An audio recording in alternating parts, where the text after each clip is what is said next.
Hello everyone, my name is Xavier Croto. I am a former athlete with Coach Reyes at North Smithfield High School. I graduated in 2019 and I ran everything from the 55 meter dash all the way up to 400 meter dash. I'll help you guys up with some block work today and let's get into it. So we're going to starting off setting your blocks up. So you're in your lane, you're gonna have your starting, which is this white line right here. Typically, you're gonna do 1 foot length away is where you're gonna put your blocks. So as you can see, it's about just 1 foot length away, right in the middle of the lane. Okay. And now with whatever your power leg is, if you kick a soccer ball, that's the block that's gonna be up first, and then your trail leg is gonna be in the back. So typically, how you set it up is you take your right leg, your right foot, and it's 1 foot length away. That's how you set up the first your lead block. All right. And set your trail leg to the opposite foot, and it's going to be 3 steps. So 1, 2, 3. This is where I feel comfortable. It doesn't have to be exactly 3. It could be whatever, like I said, you feel comfortable. You're just gonna have to play around with it. Once you start practicing every day, getting it, like setting it up, that's probably the easiest part. Now we're gonna get into getting into the blocks.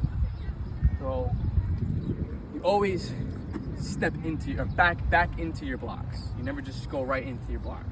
So what I would do, stretch out a little bit. And I'd probably go a couple feet away, and you just back up into it, like so. And feet position, since you guys are beginners, this is how I was told by my outdoor coach when I started using blocks, is what I really like is you put the meat, the wrist spikes.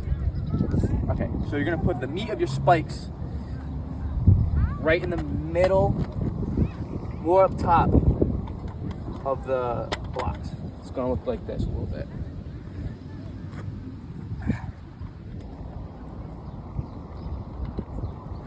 So your feet are gonna be in the middle of the block, and I like it that way because it forces you to really push out, to really come out.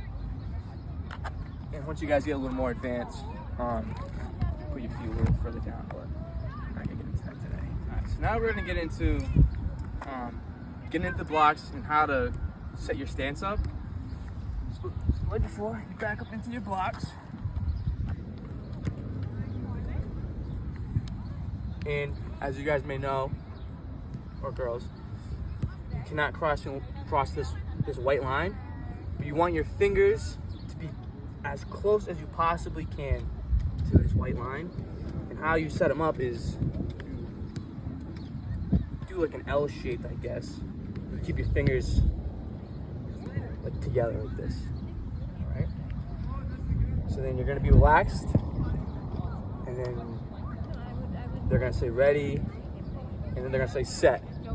When you say set, you're gonna get into your blocks and get your butt and hips as high as you can. And when it says go, you're gonna explode out. So when you come out of your blocks, you're gonna be explode. So the reason why this block is first and it's your dominant leg is because you're exploding off with this leg. I mean, you're coming off with both legs, but all your power is coming from this first block up right here. That is really gonna propel you to go forward. And that's why I'm having you put your feet a little higher up on the block. So when you explode out, it forces your leg to go further out forward. Because when it's further down the block, your foot's closer to the ground, which is making your first step shorter. And when sprinting, it's all about inches. It's the, it really comes down to it. That's why I like putting my feet a little higher on the block. because the first step, if you're a step in front of the person next to you, you're already, you're one step closer to the finish line than they are, which is why, like I said, you put in the first leg. So, like I said, so we're gonna do it all together now. You're gonna back up into your block.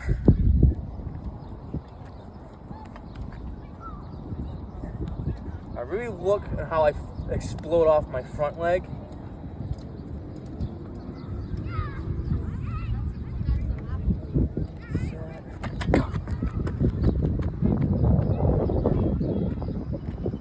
So I don't know if you can see in the video, you can slow it down,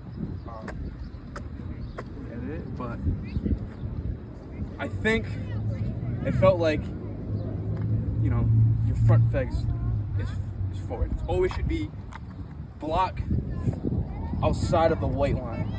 It should never be block here or here, because then that's you're not pushing hard enough. It's always front here, bang.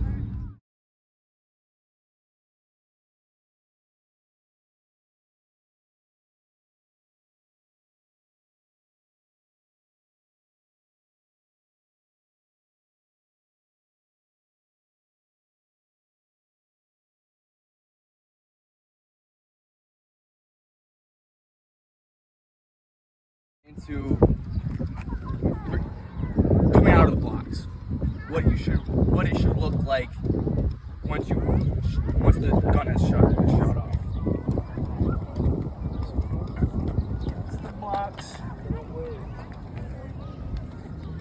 So when you get out of the blocks, the analogy that I was always told, and it's like an airplane taking off.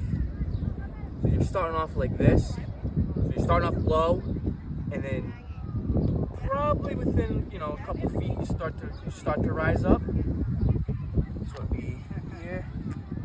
You're coming down like this, and I'd say probably once you get down to like the next number you see is when you start to gradually pop up a little bit.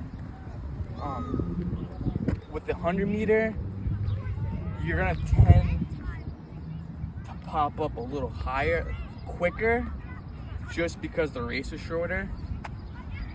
And your body's gonna naturally like pop up once you hit your top speed. But you won't hit your top speed probably within a couple meters,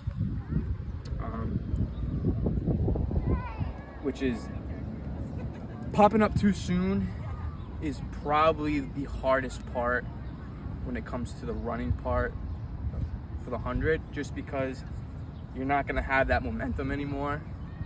So the lower you are, longer, you're gonna have more momentum pushing you forward because you're closer to the ground. That's for that. Alright, so I'm gonna give you some tips. So every day of practice until states, you're gonna do blocks for at least 25 minutes a day, at least. Like I was telling Coach Cat, you're not gonna get much faster. Really, it comes down to right now is just technique, form, block work. Watch as many YouTube videos as you can on blocks. That's how I started out. Was literally watching YouTube videos on busting right there the meets. Another thing too, when it comes to starts, don't worry about anyone else. The people next to you, or what lane you're in. Doesn't matter in the 100. Just when you hear that gun go off, go. Okay.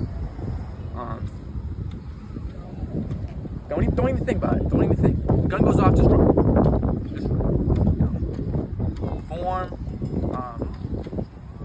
Like my running form was terrible. So just remember when you're running, keep your arms straight, and you're just really going. You're not like this. You're flailing your arms around. Just good, compact. Because more is less. You're sprinting. The more energy you're putting into, flailing your arms, your strides are, wonky. It's taken away from. It's time. It's all about time. Okay, you right now you're trying to shave off tenths, hundredths of seconds from your race, and it's hard. Trust me. I've ran 1,000 times, and I just couldn't get past. You know, you PR, and then you plateau, because you're born fast or you're not. Okay, it's what it is. It comes down to technique. So there's not much I can do without you being here. So just listen to your coaches, and like I said, just watch as many YouTube videos as you can. And stretch. Always stretch before. Be as flexible as you can. Hydrate correctly. You know, hydrating is not just drinking water. It's, you know, you're getting the right, you know, drink some Gatorade throughout the day, after practice, during practice, stuff like that. Eating the right stuff. You know, eat McDonald's and stuff like that. You know, before, after meets. You know, get some good carbs in. You know, fruits, vegetables, a little bit of pasta, proteins. That's all stuff I wish I did when I was your age. You know, being in school and being a little older now, nutrition is like 70% of everything. That's gonna take you a long way. You might not think, you know, eating some green beans might help you, but come race day and you're wearing that blue ribbon, you're gonna know why. That's really all I have to say right now.